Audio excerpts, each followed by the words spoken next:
Buhayan na buhay na nangyayari. Salamat Lord na padayon ka ng nagpaabot sa mga message, nagpaabot sa mga content sa buhay.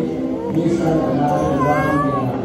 na sa medyo result nilang kahitang pero ang bottom line parehong nagkalimal yung anaan ko sila sa buhay o kanaan sila sa buhay.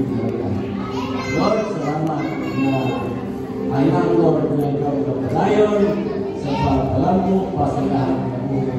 Padayon na bukangan mo ang ilang katulitan na malinaw ng may power o magkakarayo sa pagkalampo. Ano sa pasalamatan Lord, celebrate sa mga wedding anniversary si Mr. and Mrs.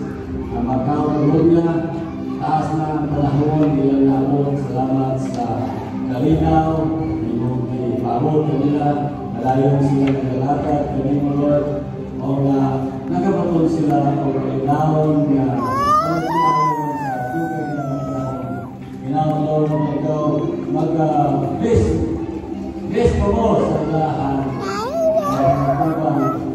hangtod sa iluhang pagkalit. In Jesus' name,